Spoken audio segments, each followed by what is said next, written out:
when I was a child, we lived in town. My parents still live there in England, on the Wirral Peninsula near Liverpool. My father was a river pilot, and it's quite a high pressure job. And Liverpool helped create the United States. It was, in a sense, it was Britain's second city for a long time. And while Manchester is a richer city for many reasons, Liverpool has this kind of character of a port city, and it's also had quite a constant flux because of that. And probably more than any other port, with the exception of, say, Amsterdam or Southampton, it helped create America. A lot of ships sailed from there for the United States back in the day. And it has an amazing wit to it. It has a lot of challenges, but there are certain cities in Britain where you go for a hamburger or a sandwich or a drink or something at a cafe, and the servers will call you love. It's got a lot of heart, and you find that everywhere you go in the world, just this kind of common people love, which is, we don't care what your story is, you're loved. And it's also a tough city. My father was once going across the dock system, and he was in a,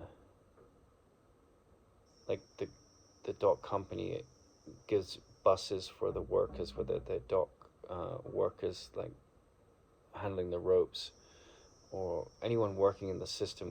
Once you go beyond the gates of that system, if you have a job in that system, there's these public buses that travel, and he gets on the bus once, and he wants to go to a certain place in the system, in the dock system, and there's a sign on the bus that says Seaforth, and I don't know if I'm getting the story completely correct, but he wanted to go to a different place, whereas, like, the bus driver says that's where they're going, the place he wants to go, but the sign on the bus says something else.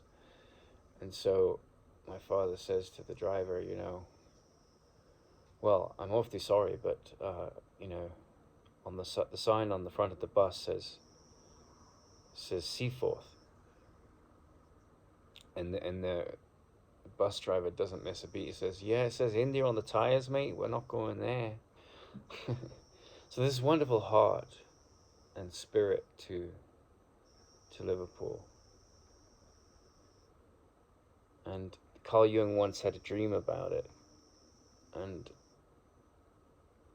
the Liver buildings are these famous buildings, and they're the soccer team that comes from there, on its shirts they have the Liver birds, which were probably cormorants, but they look like, the way they've been drawn and depicted in the sort of mythology of the culture of the city, is more like a phoenix or something.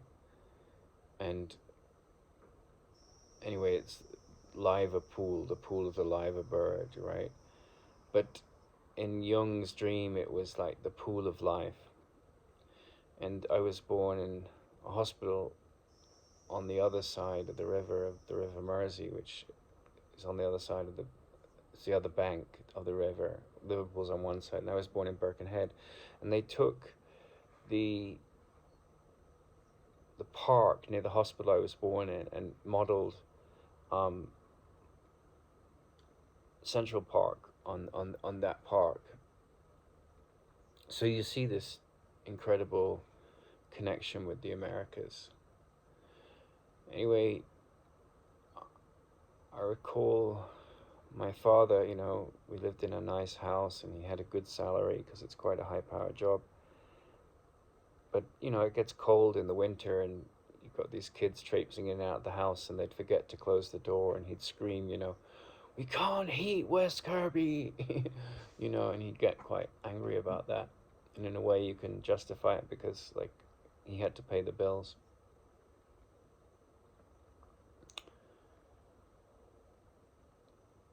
But it's one of his, like, catchphrases, and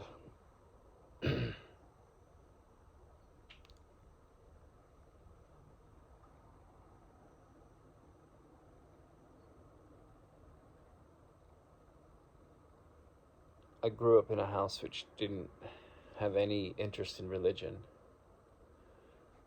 And I'm grateful for that.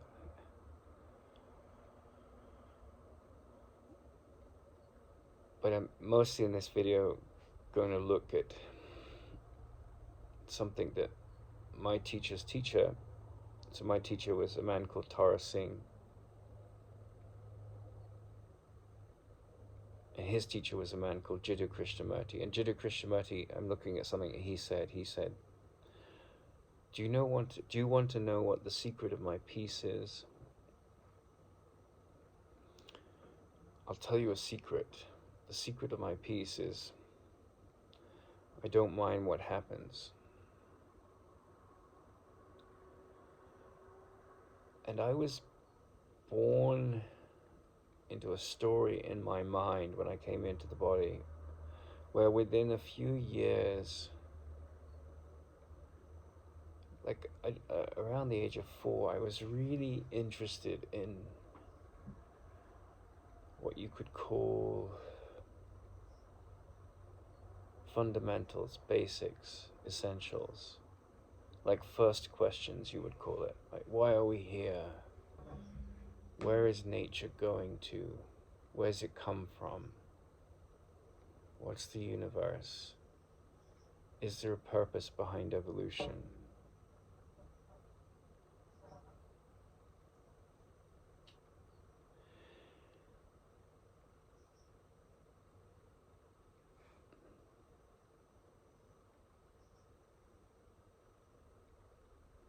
And I was very much thought for a long time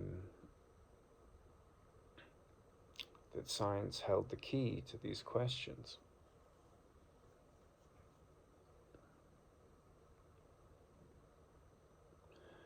But the funny thing is about first questions, right? And first questions is such a beautiful phrase because it means I've heard people use that, and it's often used in, you know, first is in alignment with first principles, like primary questions. The funny thing about first questions are that if those questions are burning in you, why is there suffering?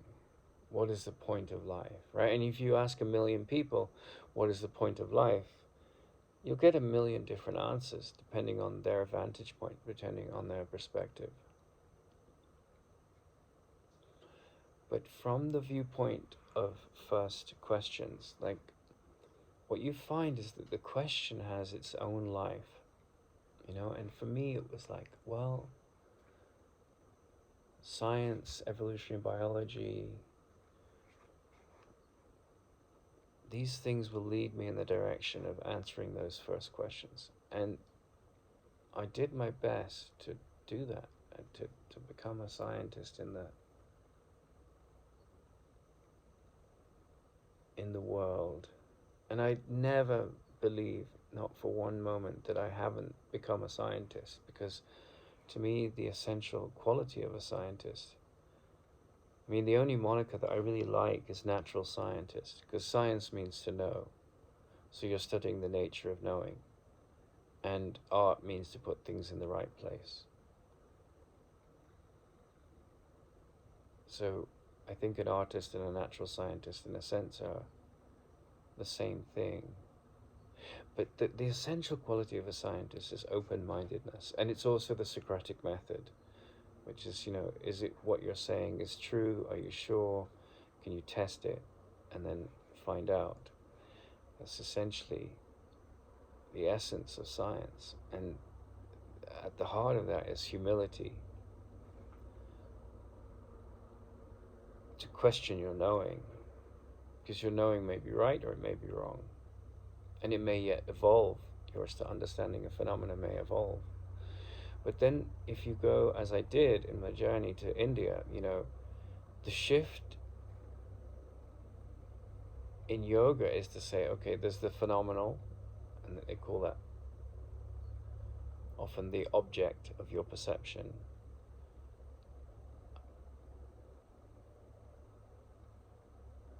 The shift is that you can use scientific processes instead of this question about the nature of your knowing toward anything, whether it's a plant, the body, the celestial sky, the composition of sand. You can turn your attention to the nature of the object, to study it. And that's the science of phenomena, right? Which is everything from quasars to X-rays to inorganic matter decomposing once the body dies, to study of plastics, or the study of the breath, or the study of relationships between moving bodies, or you can even talk about social sciences and things like how bodies, humans, minds interact with each other. And then yoga is also about turning the perception of the object onto the perceiver as the object. So that quality of the observer that's observing, which is where Krishnamurti said,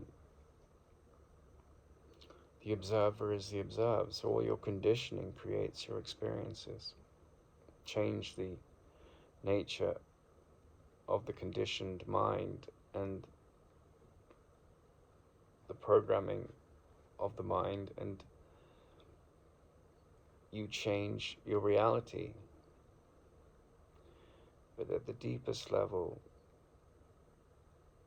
of that investigation, what is the observer? What lies behind the mask of the observer? When I drop all my prejudices, what's there?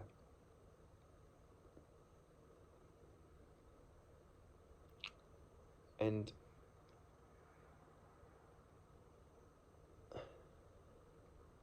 as you're looking into these first questions, like what is born, what dies, who am I, what is fear, is there anything to fear, what is creating fear, am I the thing which creates fear, can I observe that thing which creates fear and drop it, become separate from it? And as you explore these questions, you're brought to this place inside where you hear Krishnamurti say, do you want to know the secret to my peace? It's, I don't mind what happens. And that doesn't mean you don't have preferences. But what he meant by that was there's no place that neurosis can find a home in my psyche. There's no place where malicious prejudice or hatred or anger can find a home in my psyche. And back to my father screaming about, can't eat West Kirby, there was a pragmatism in his voice. There was also a lot of anger and upset.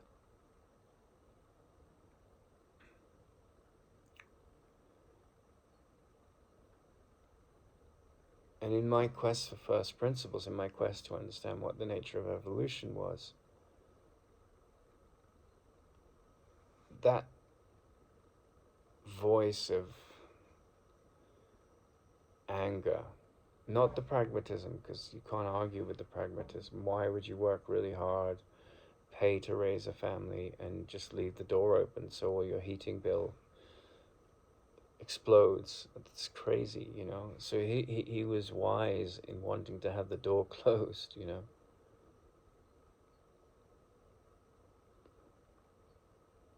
But the upset, you know, I'm never upset for the reason I think. The profundity of that statement.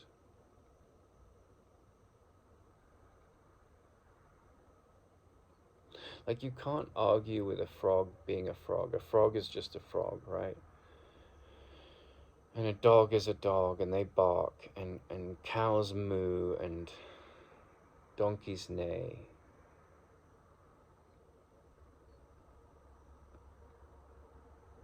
And the most evolved life form that we're conscious of in the universe in terms of capacity with technology in general is the human being, right? And so it has this incredible capacity, this very evolved brain, and yet it fights over religion, it fights over resources, it fights over a million things, and all the things it fights over are the same thing. It's ego, which is insecurity, the belief there's not enough to go around, the belief that I'm a body, the belief that I was born and I will die. And if you look at that belief, which is so entrenched in the nature of who we think we are, right? And it's entrenched in the nature of all the animals too. Not that they aren't capable of immense kindness just as we are.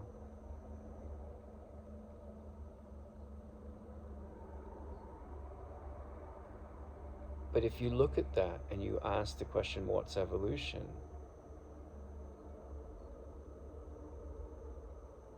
There's the evolution of technology, there's the evolution of me and mine, my territory, my tribe, my belief system over yours. But that's evolution, using the word evolution to describe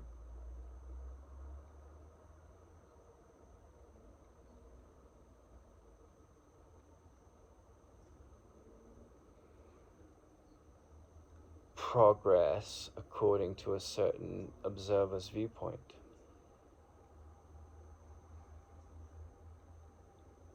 And then at a more fundamental level, this evolution out of the negative emotions controlling the mind. There's the evolution out of the belief that anything can go wrong. Now, children leaving the door open to heat a city that is a waste of money, that is something going wrong. Your car breaking down, that's something going wrong. That is something going wrong at the level of form. But at the level of function, like, what is it that you do, right? And you could say, well, I collect the trash, I'm a refuse collector, or I'm a bin man in Britain, or I'm a teacher of English, or I'm a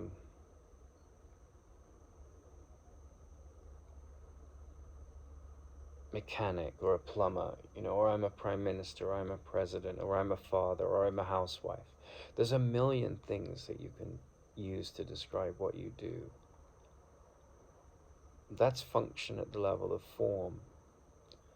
But function at the level of evolution, at the level of first principles, you know, the Course in Miracles uses this amazing statement, forgiveness, right? So there's the function that it's wise in the case of closing the door, right? But then forgiveness is not to be bound by fear, right? That's what forgiveness essentially means. Not to be bound by the visor of fear. And fear lives in the past, it holds grudges, it condemns, it sacrifices your peace for grievances. It's the logic of the ego. It creates endless enmity, conflict, and war. It creates nations and nationality and toxic forms of patriotism. it creates territory, it creates hate. And you can use nationalism and territory in a non-egoic way. You can say, okay, well, practically, we've got to handle being on this landmass called Britain or Samoa or whatever, and so we need to work together because it's like our community for the most part. People from other places will come and go, but we have to figure out a tax system, we have to figure out a court system, we have to be practical as practical can be. It won't be perfect, but we can do that without hating the rest of the world, or hopefully. But the thing is, this identity that is trapped, that has opinions, that is racist or sexist or insecure in some way and needs a scapegoat in some way, that uses anger to justify what is not justifiable, or hatred or sorrow, very much minds what happens and gets very upset when things don't go its way. But the voice that says, I don't mind what happens,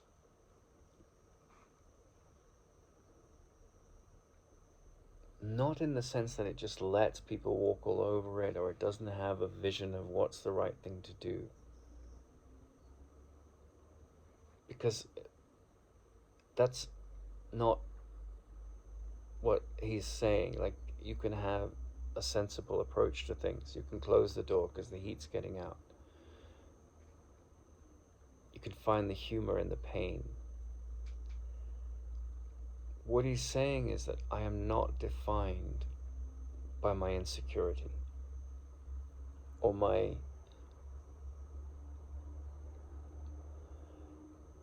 projected illusions of malice. I've eradicated those illusions because I know my nature. And my nature is not ruled by memory or prejudice. My nature is something that I've discovered that is not rooted in the soils of change that is the world,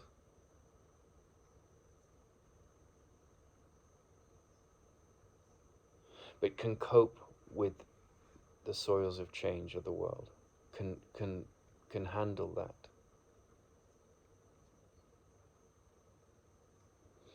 And as I've had to handle all the challenges that have come my way in my life, there's been a surrendering, a sort of trusting of the process. I've seen my errors. I've seen my shortcomings. I've seen the shortcomings of others.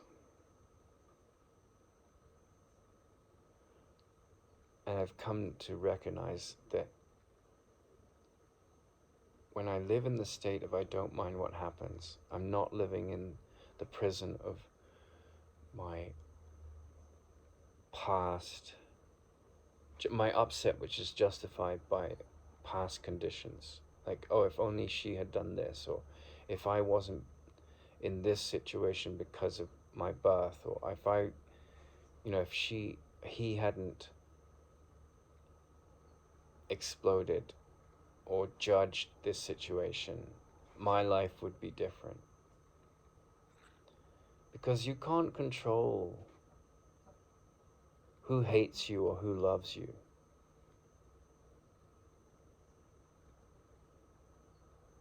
But what you can do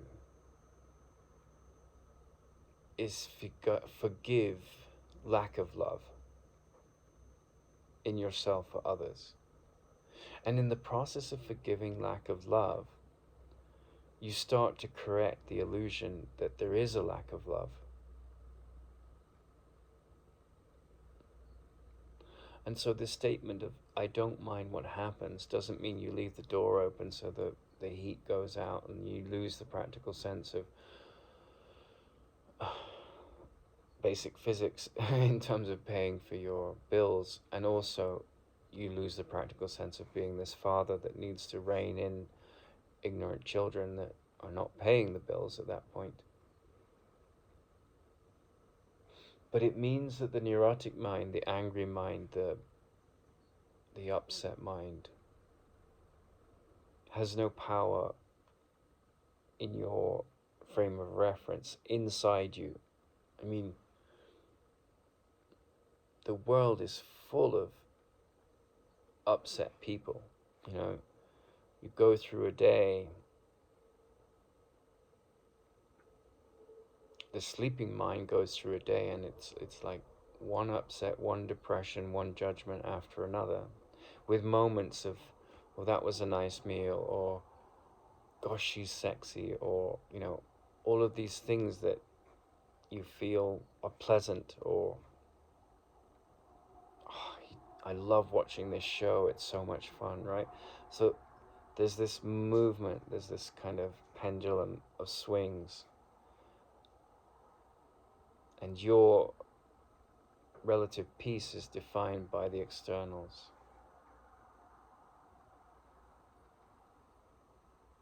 And then you come across a man or woman that reflect to you a totally different thought system.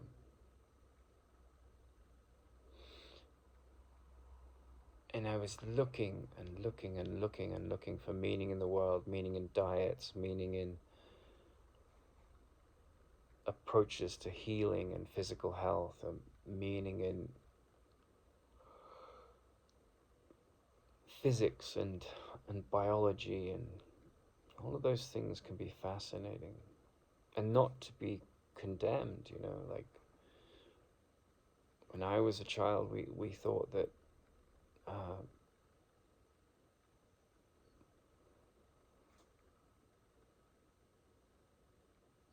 moss was a single organism. Then we realized it was like a fungus and an algae, and now it's three different things, you know. Our understanding of nature is constantly changing, and it will constantly change, right? You know, centuries from now, I'm sure there's no doubt we'll be able to travel vast distances compared to the the distances we can travel now. Just as, you know, if you go back in time, the Neanderthals and the early humans would just be shocked at a watch or a television or a iPhone or a computer or a quantum computer or AI. It would seem like we were gods.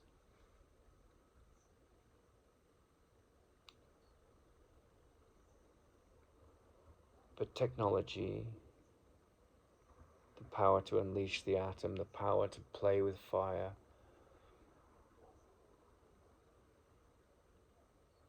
that's evolution at the level of form. And it's admirable and frightening at the same time, depending on how we use that evolution that we bring to application in terms of the world of form.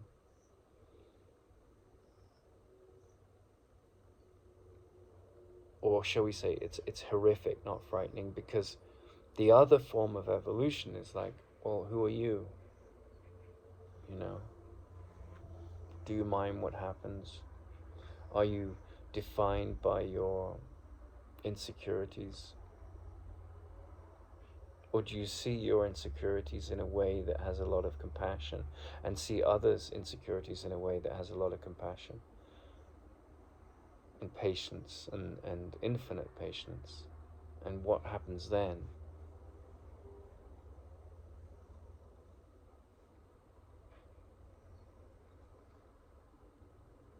And there's this beautiful statement in the Course in Miracles: love created you like itself.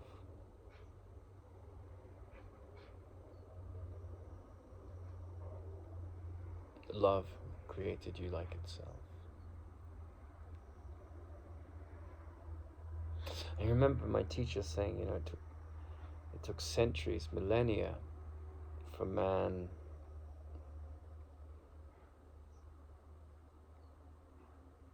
to hear such words. Because the animalistic brain was, eat or be eaten, attack and defend. And then some voice of a different clarity rises above the mud and anguish of the world, the pleasure and the pain, and speaks something which is of the absolute truth. Love created you like itself.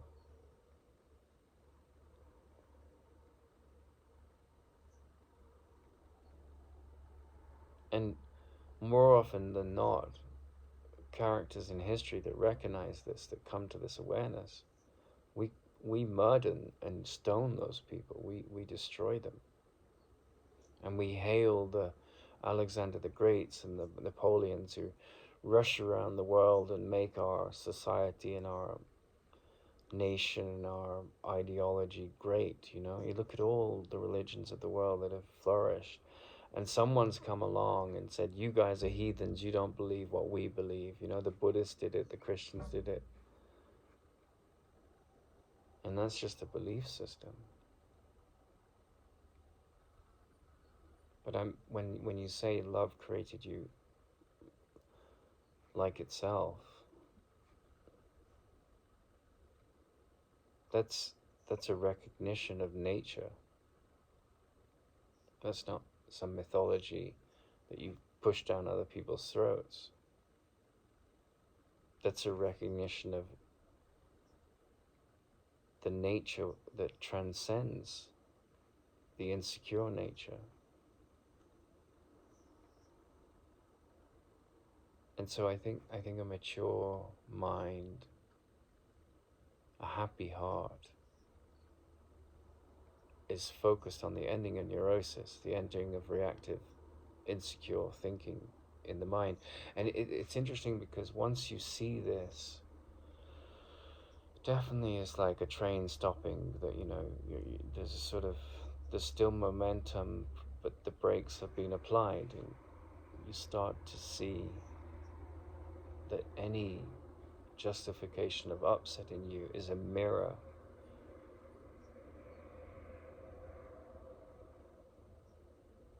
that you look into to see what's not true about yourself or another.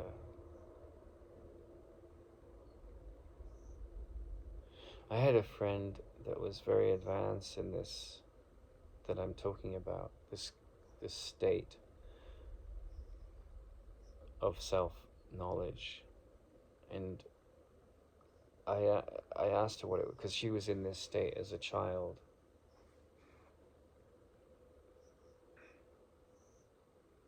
And I asked her what it was like, and she said, I've always felt like I was the mother of the world. And she didn't mean by that, she'd had all these babies and they were hers, and she had to nurture them and comfort them through their upset. What she meant was that when she saw people crying out for help and in anguish and in pain and going on these tirades of toddlers want to conquering other countries and conquering other people's minds and tell them how to think, and all the things that insecure, persuasive, lacking in trust egos do, she said that I didn't see that rage, that temper tantrum story, that insecurity as real. I didn't think it was part of reality.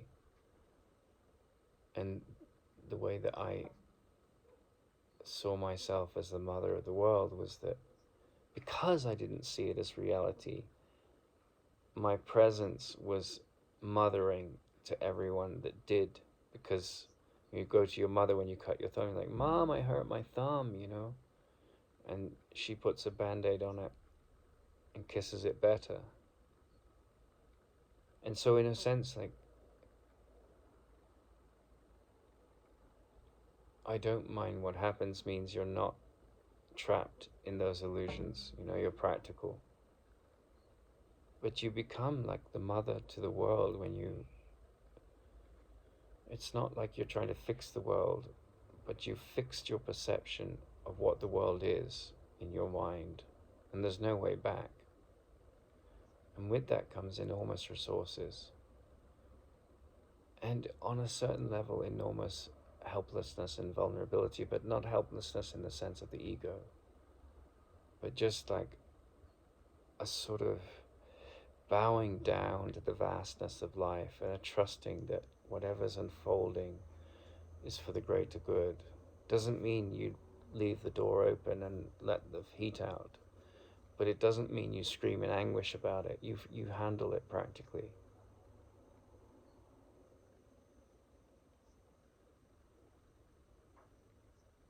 And it's really, it's quite shocking. Aldous Huxley, who was a good friend of Jiddu Krishnamurti, he wrote Brave New World, and he was a great intellect. And he was asked, at the end of my life, people ask me, what do I think would be good advice for people?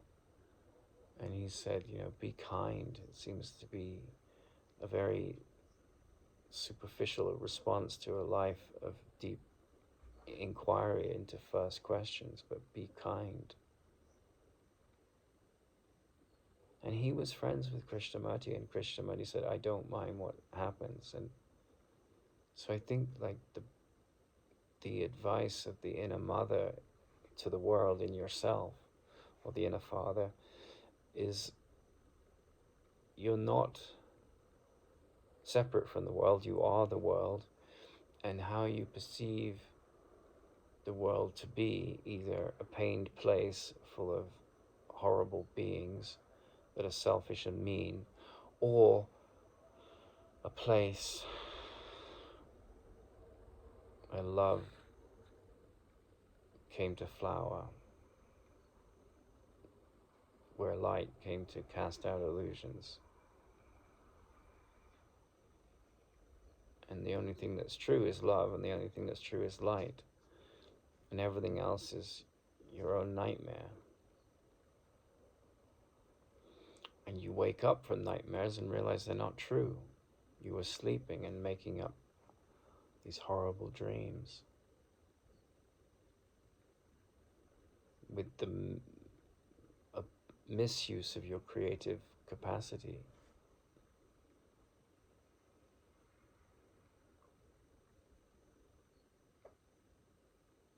So yes, being kind is just part of our story.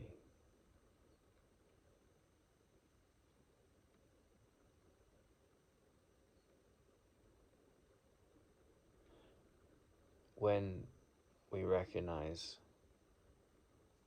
we're not separate from the other, when we take responsibility for our situation, when we become as self-reliant as we can be, when we're sick, we handle it. We need help from others. No one man is an island. We need each other. But there's no neediness in love. So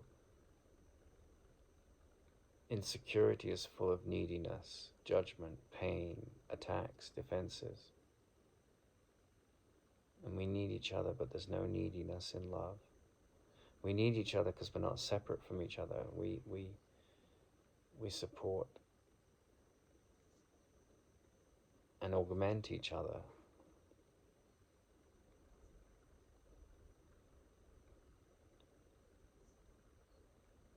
But love has no needs in it, and yet it answers and responds and covers all needs, because it only knows to give. And love created you like itself. And of course we need and benefit from the help of others because we are interdependent.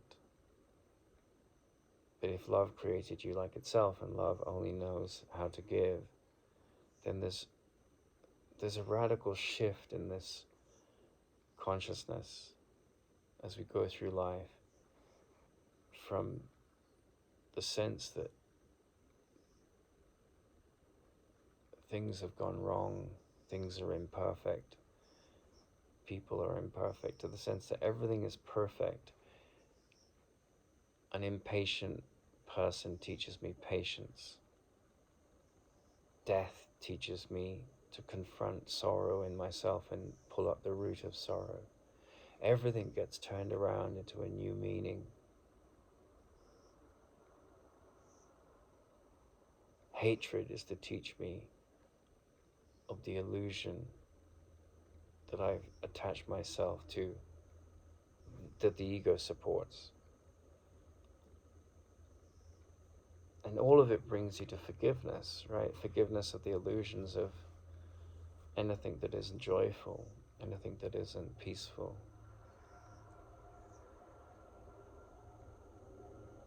Everything serves a human being that comes to this clarity.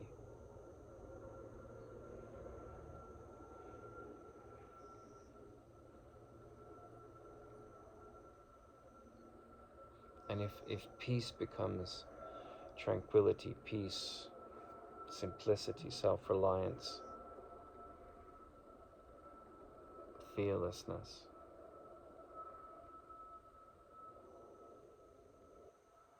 dignity, becomes the most important thing for you. You know, to borrow the Indian phrase, you become an untouchable. And an untouchable is either the people that are the poorest of the poor, or the people that drop out of like associations with class and caste and nationality. It just they're like this, you know, the sadhus or the saints. You know, they don't fit into the rat race, and that doesn't mean you don't pay your taxes. That doesn't mean you don't live in the body and honor this fairly sick world and its insanities. But it does mean that you're not regulated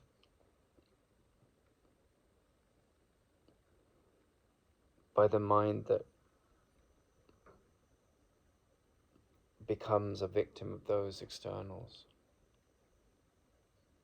Because peace is your nature.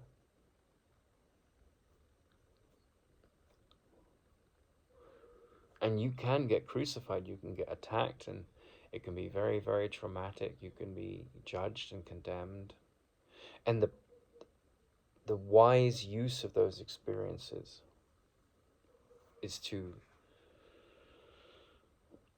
discover this quality of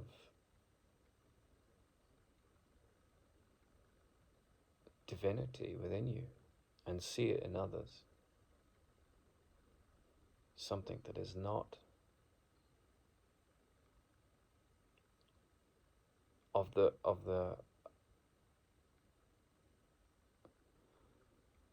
earth, not of the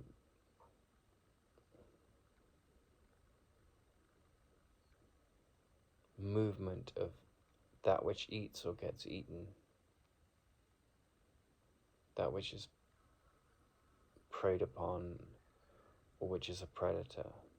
Yes, you know, by all means, eat clams or steak. Be a vegetarian or don't. But this is more about, like, you know, you see these vegans and they're so angry, you know, they're so full of violence for people who eat meat. Or you see these meat eaters and they're so angry with the vegans, or you see, you know, and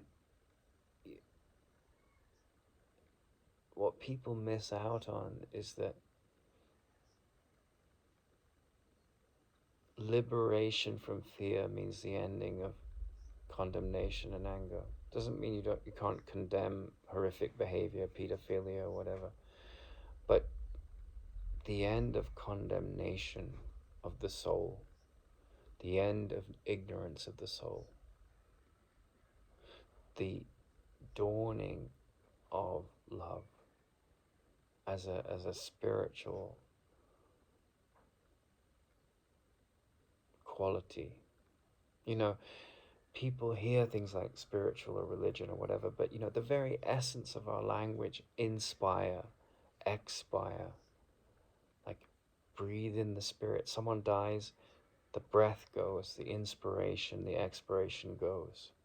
So when the body, dies, the spirit goes out of it, right? And then it's just worm food.